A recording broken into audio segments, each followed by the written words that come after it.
أعوذ بالله السميع العليم من الشيطان الرجيم من همزه ونفخه ونفثه بسم الله الرحمن الرحيم وما ينطق عن الهوى إن هو إلا وحي يوحى. عمر بن الخطاب رضی اللہ عنہ قال بينما عند رسول الله صلى الله عليه وسلم ذات يوم إذ طلع علينا رجل شديد بياض الثياب شديد سواد الشعر لا يرى عليه أثر السفر ولا يعرفه منا أحد حتى جلس إلى النبي صلى الله عليه وسلم فأسند ركبتيه إلى ركبتيه ووضع كفيه على فخذه فقال يا محمد أخبرني عن الإسلام. قال الإسلام أن تشهد أن لا إله إلا الله وأن محمد رسول الله وتقيم الصلاة وتؤتي الزكاة وتصوم رمضان وتحج البيت إن استطعت إليه سبيلا. قال صدقت. فعجبنا له يسأله ويصدقه. فقال أخبرني عن الإيمان. قال أن تؤمن بالله وملائكته وكتبه ورسله واليوم الآخر وتؤمن بالقدر خيره وشره. قال صدقت. قال فأخبرني عن الإحسان. قال أن تعبد الله كأنك تراه فإن لم تكن تراه فإنه يراك. قال فأخبرني عن الساعة. قال ما المسؤول عنها بأعلم من السائل. قال فأخبرني عن أمارتها. قال أن تلد الأمة ربتها وأن ترى الحفاة العراة العالاة رياء الشاة يتكابلون في البنيان. قال فانطلق ثم لبست مليا فقال لي يا عمر أتدري من السائل؟ قلت الله ورسوله أعلم. قال فإنه جبريل أتاكم يعلمكم دينكم. رواه مسلم.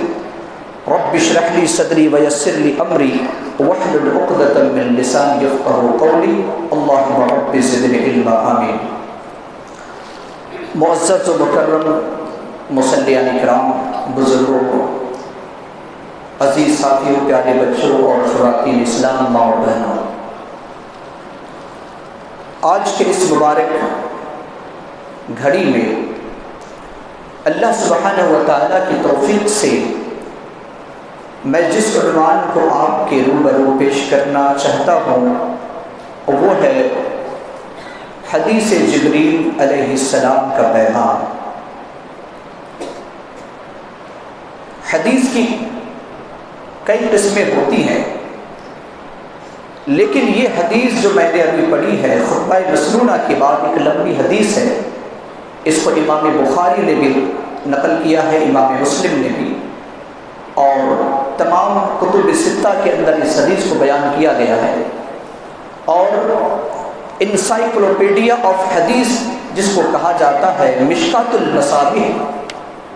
المصابیح کی پہلی جلد میں کتاب الایمان کی سب سے پہلی حدیث ہے. وجہ یہ ہے کہ عام طور پر نبی صلی اللہ علیہ وسلم کسی حدیث کو بیان کرتے ہیں، لیکن اس حدیث کی اہمیت کچھ الگ ہے. وجہ یہ ہے کہ اللہ رب العالمین کے حکم سے حضرت جبریل امین آتے ہیں انسانی شکل و صورت میں، اور پھر نبی صلی اللہ علیہ وسلم سے اس حدیث کو بیان کرتے ہیں، تصدیق کرتے ہیں، اور امت کے لوگوں کو پیغام دیتے ہیں کہ اس حدیث کے اندر کون سی روح ہے، اس حدیث کے اندر کون سی تعلیمات ہے جو ہر بندہ کو جاننا ضروری ہے. کیونکہ اس حدیث کے آخری حصہ میں پیار رسول صلی اللہ علیہ وسلم نے فرمایا ہے کہ جبریل امین آئے تھے اور تمہارے پاس تمہارے دین کی تعلیم دینے کے لیے. حدیث کا ترجمہ پہلے آپ سماعت فرمائیے. راوی حدیث مشہور صحابی اور امت کے وہ شخصیت جنہیں ہم اور آپ عمر بن خطاب رضی اللہ تعالی عنہ کے نام سے جانتے ہیں، جو خلیفہ ثانی بھی رہ چکے ہیں، وہ فرماتے ہیں کہ ہم ایک دن نبی صلی اللہ علیہ وسلم کی مجلس میں بیٹھے ہوئے تھے، چند صحابہ تھے، نبی صلی اللہ علیہ وسلم بھی تھے۔ اچانک ایک شخص آتا ہے اور اس شخص کی کیفیت کو بھی عمر بن خطاب نے بیان کیا۔ کیا کہا؟ شدید و سواد الشعر، اس کے جو سر کے بال تھے بالکل سیاہ تھے، اور ان کا جو لباس تھا وہ سفید تھا۔ ولا یری علیہ اثر السفر، سفر کی کوئی نشانی نہیں تھی، کوئی داغ اور دھبا نہیں تھا۔ ولا یعرفہ منا احد، ہم میں سے کوئی اسے پہچانتا بھی نہیں تھا۔ ایک انسان دور سے آئے گا، ظاہر سی بات ہے کہ اگر وہ دور سے آئے تو اس کے جسم میں اور جو کپڑا بالخصوص پہنا ہوا ہے اس کپڑے میں کوئی سفر کی نشانی ہوتی ہے، بال پراگندہ ہوتے ہیں، لیکن اس طرح کی کوئی علامت اور کوئی نشانی نہیں تھی، اور ہم میں سے کوئی اسے پہچانتے بھی نہیں تھے۔ نبی صلی اللہ علیہ وسلم کے پاس آ کر بیٹھ گئے، اور بیٹھنے کی کیفیت کو بھی عمر بن خطاب نے بیان کیا کہ فَأَسْنَدَ رُكْبَتَيْهِ إِلَىٰ رُكْبَتَيْهِ وَوَضَعَ كَفَّيْهِ عَلَىٰ فَخْذِهِ، جس طریقے سے ہم اور آپ تشہد میں بیٹھتے ہیں ٹھیک اسی طریقے سے بیٹھ گئے۔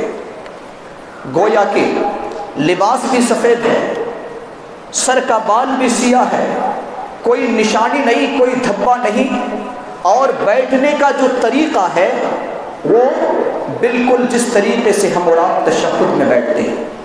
یہاں پر علم کو سیکھنے اور علم کو سکھانے کی ایک ہمارے اور آپ کے لیے تعلیم دی گئی ہے کہ انسان جب علم سیکھنے کے لیے آئے تو وہ چستی کے ساتھ آئے، سستی کے ساتھ نہ آئے۔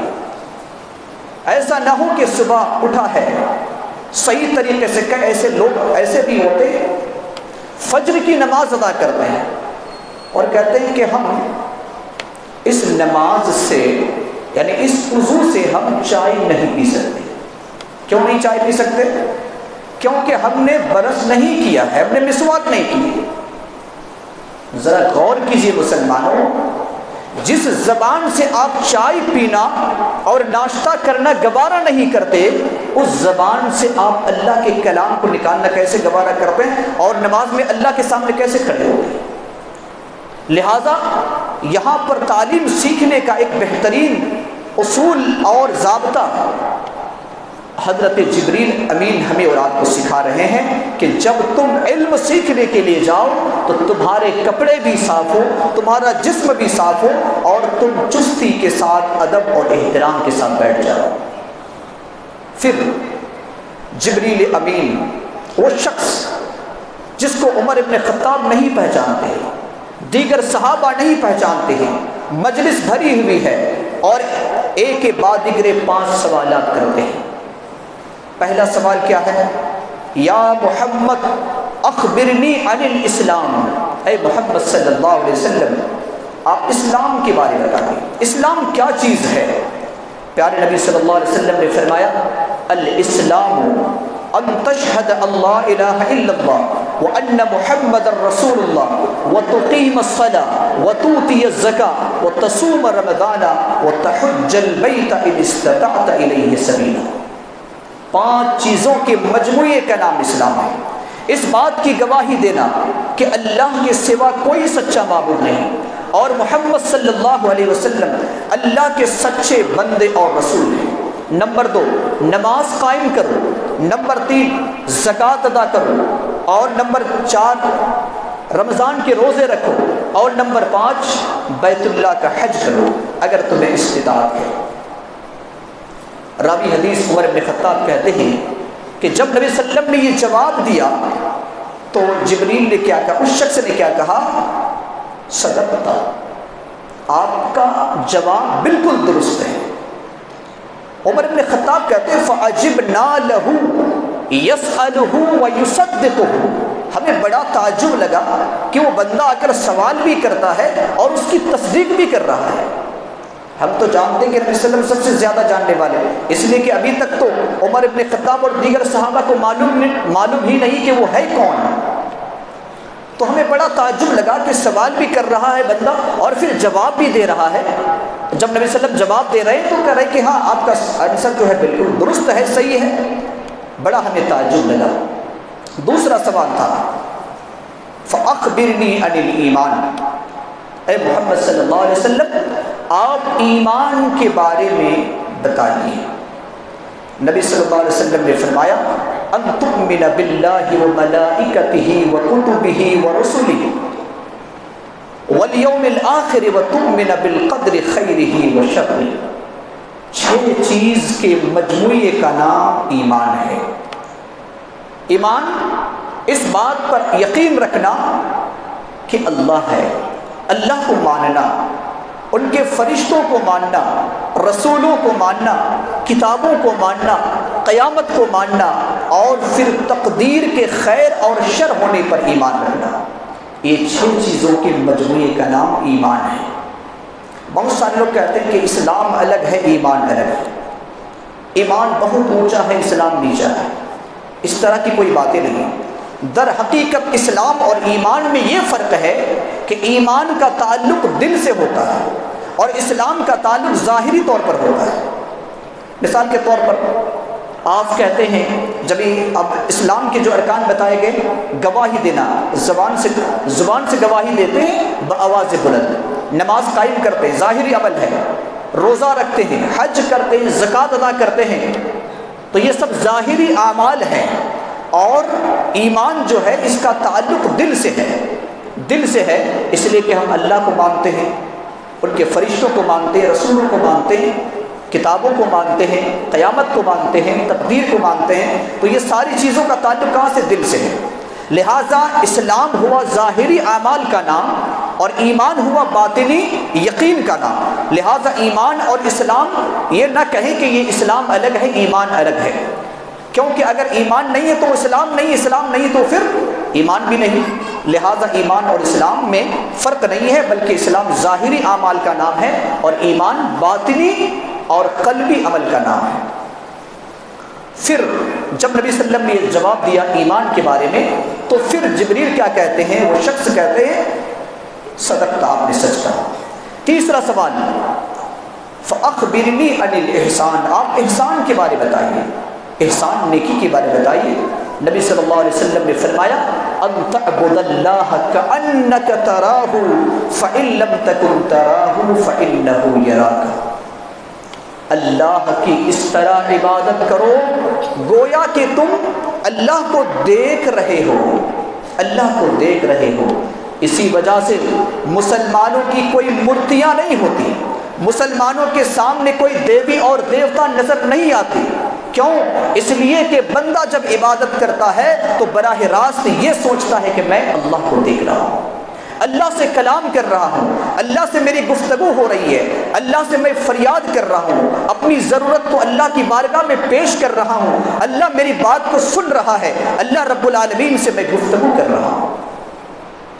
آپ صلی اللہ علیہ وسلم نے یہ بھی فرمایا کہ اگر اتنا بڑا احسان نہیں ہے، اتنا بڑا اخلاص نہیں ہے، فَإِن لَمْ تَكُنْ تَرَاهُ فَإِنَّهُ يَرَاكَ، تو اس بات کو یقین کرو کہ اللہ ہمیں دیکھ رہا ہے۔ عبادت تمام اعمال میں جب ہم اور آپ انجام دیں تو ہم یہ سوچیں کہ اللہ ہم کو دیکھ رہا ہے۔ اتنا بڑا اگر اخلاص نہیں ہے، احسان نہیں ہے، تو یہ سوچے ضرور کہ اللہ ہمیں دیکھ رہا ہے۔ اس سے کیا پیغام ملتا ہے؟ اس سے پیغام یہ ملتا ہے کہ بندہ جو بھی عمل کرے اخلاص کے ساتھ کرے۔ آج کیا کیا جاتا ہے؟ چھوٹا ہو یا بڑا عمل، اس کا جو مرکز ہے اللہ کی نگاہ نہیں، لوگوں کی نگاہ ہے۔ آج ہم جو بھی عمل کرتے ہیں، اور اسی چیز سے پیارے نبی صلی اللہ علیہ وسلم نے بچنے کی تلقین کی تھی اور خوف بھی کھایا۔ نبی صلی اللہ علیہ وسلم نے فرمایا کہ میں کسی چیز سے اپنی امت پر نہیں ڈرتا ہوں، لیکن شرک خفی سے، شرک اصغر سے میں ضرور ڈرتا ہوں۔ صحابہ اکرام نے کہا اللہ کے رسول صلی اللہ علیہ وسلم کس طریقے سے کسے شرک اصغر کہا جاتا ہے؟ اللہ کے رسول صلی اللہ علیہ وسلم نے فرمایا بندہ اللہ کی عبادت کرے گا اللہ کو دکھانے کے لیے نہیں، لوگوں کو دکھانے کے لیے۔ آپ صلی اللہ علیہ وسلم نے فرمایا اور سب سے زیادہ میں اس سے ڈرتا ہوں۔ آپ صلی اللہ علیہ وسلم نے فرمایا کہ سب سے زیادہ میں ڈرتا ہوں۔ آج امت کے اندر دیکھیے کوئی بھی کام کیا جا رہا ہے، کوئی بھی اچھا کام کیا جا رہا ہے، کوئی بھی نیک کام کیا جا رہا ہے، سیلفی کے ساتھ، فوٹو کے ساتھ، وائرل اور نہ جانے کیا کیا کیا جا رہا ہے۔ اللہ کے رسول صلی اللہ علیہ وسلم نے اپنی امت کے ساتھ جس چیز سے سب سے زیادہ آپ نے خوف کھایا، اللہ کے رسول صلی اللہ علیہ وسلم نے آج امت اسی میں پھنس گئی ہے۔ اور ریاکاری اور اخلاص میں اتنا بڑا فرق ہے، آپ اس کو مان لیجئے کہ اگر کسی کے پاس اخلاص ہے تو گویا کہ اس عبادت کے اندر عبادت کی روح ہے، اور اگر جس طریقے سے ہمارے جسم میں روح ہے، ہم زندہ ہیں، ہمارا نام عبداللہ عبد الرحمن ہے، روح کو نکال لی جائے گی، ہمارا نام عبداللہ عبد الرحمن نہیں بلکہ میت، لاش، ناش، ڈیڈ باڈی وغیرہ کے نام سے پکارا جائے گا۔ تو ہماری عبادت کے اندر روح ہے، روح کو نکال کر کے ریا کو اگر داخل کر دیا جائے تو وہ عبادت نہیں رہے گی بلکہ عبادت مردہ ہو جائے گی، اور اس عبادت میں کوئی کام ہم اور آپ آخرت میں نہیں لا سکتے ہیں۔ اسی لیے ریاکاری کی بڑی حدیثیں آئی ہے۔ اللہ کے رسول صلی اللہ علیہ وسلم فرماتے ہیں کہ ریاکاری کے عمل کو اللہ رب العالمین قبول نہیں کرتا، بلکہ یہ عمل قیامت کے دن اللہ رب العالمین عذاب کا ذریعہ بنا دے گا۔ اس عمل کو ہم اچھا بھی عمل کر رہے ہیں لیکن ریاکاری کی بنیاد پر اللہ رب العالمین اسے کیا بنائے گا؟ جہنم میں جانے کا ذریعہ۔ اللہ رب العالمین ہم سب کو ریاکاری سے بچائے۔ اللہ کے رسول صلی اللہ علیہ وسلم نے فرمایا کہ یہ اخلاص ہے کہ تم اللہ کی عبادت کرو اور اس طریقے سے کہ اللہ کو تم دیکھ رہے ہو، ورنہ اللہ ہمیں دیکھ رہا ہے۔ تیسرا سوال ہو گیا۔ چوتھا سوال کیا تھا؟ فَأَخْبِرْنِي عَنِ السَّاعَةِ، اے نبی صلی اللہ علیہ وسلم آپ مجھے قیامت کے بارے میں بتائیے، قیامت کب آئے گی؟ اللہ کے رسول صلی اللہ علیہ وسلم نے یہ نہیں کہا کہ میں نہیں جانتا قیامت، لیکن نبی صلی اللہ علیہ وسلم نے یہ کہا کہ مَلْ مَسْئُولُ عَنْهَا بِأَعْلَمَ مِنَ السَّائِلِ، جس کو پوچھا جا رہا ہے پوچھنے والا سے زیادہ نہیں جانتا۔ یعنی آپ کو جتنا علم ہے مجھے بھی اتنا ہی علم ہے، اس سے زیادہ علم نہیں، کیونکہ قیامت کا یقین علم کب واقع ہوگا؟ لوگ قیامت کے بارے میں سوال کرتے ہیں۔ سورہ نازعات کے اندر اللہ رب العالمین نے فرمایا یسألونک عن الساعۃ ایان مرساها، اللہ رب العالمین نے جواب دیا فیما انت ذکرها الی ربک منتہاها، اس کے انتہا، اس کا آخری اور یقینی علم صرف اللہ کو ہے۔ تو نبی صلی اللہ علیہ وسلم نے کہا آپ کو جتنا علم ہے مجھے بھی اتنا ہی علم ہے، اس سے میں زیادہ نہیں جانتا۔ پھر پانچواں اور آخری سوال کیا گیا فَأَخْبِرْنِي عَنْ أَمَارَتِهَا، قیامت کا علم، یقینی علم تو آپ کو نہیں ہے، لیکن قیامت آنے سے پہلے کچھ نشانیاں ہیں، وہ چند نشانیاں مجھے بتائیے۔ فَأَخْبِرْنِي عَنْ أَمَارَتِهَا، غور سے سننا، اللہ کے رسول صلی اللہ علیہ وسلم نے اس کا جواب کیا دیا أَن تَلِدَ الْأَمَةُ رَبَّتَهَا وَأَن تَرَى الْحُفَاةَ الْعُرَاةَ الرَّاعَ يَتَطَاوَلُونَ فِي الْبُنْيَانِ، اللہ کے رسول صلی اللہ علیہ وسلم نے کیا فرمایا کہ أَن تَلِدَ الْأَمَةُ رَبَّتَهَا، لونڈی اپنے مالک کو جنم دے گی۔ پہلی نشانی، لونڈی اپنے مالک کو، اپنے آقا کو جنم دے گی۔ جو حدیث کی تشریح کرنے والے ہیں، شارحین حدیث نے اس کا مطلب یہ بیان کیا ہے کہ ایک لونڈی اپنے آقا کو کیسے جنم دے سکتی ہے؟ کہا کہ ایک ایسا وقت آئے گا کہ لوگ اپنی ماں سے ایسا سلوک کریں گے جس طریقے سے لونڈی سے سلوک کیا جاتا ہے۔ کیا آج بتائیے نشانی آئی ہے یا نہیں؟ کیا آج ماں کے ساتھ بدسلوکی کی جاتی یا نہیں؟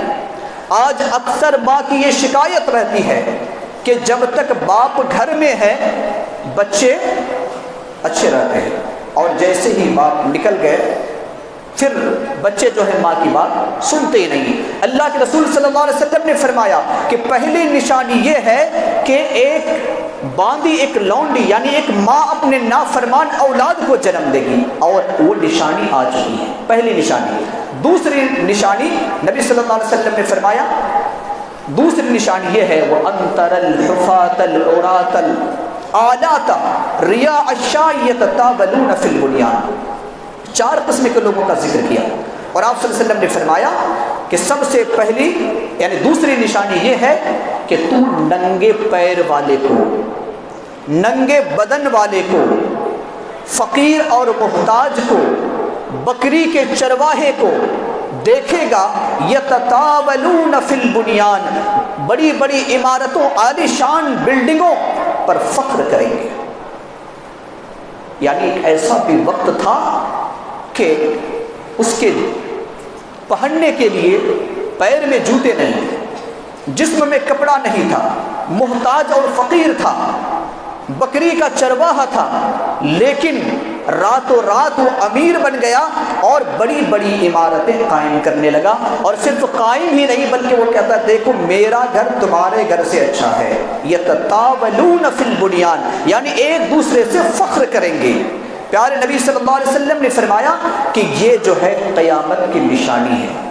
آج دیکھ لیجئے ہمارے معاشرے کے اندر، آج سے 20 سال پہلے پیچھے جائیے اور آج کے حالات کا موازنہ کیجئے کہ کیا وہ لوگ جس کے پیر میں، جس کے جسم میں کپڑے اور لباس نہیں تھے، جوتے نہیں تھے، جو محتاج اور فقیر تھے، جو در در کے ٹھوکرے کھا رہے تھے، کبھی بکری کے چرواہا تھے، وہ آج لمبی لمبی اور بڑی بڑی عالی شان عمارتوں میں رہتے ہیں۔ یہ نبی صلی اللہ علیہ وسلم نے فرمایا کہ یہ قیامت کی نشانیوں میں سے، یہ چند نشانیوں کا ذکر کیا۔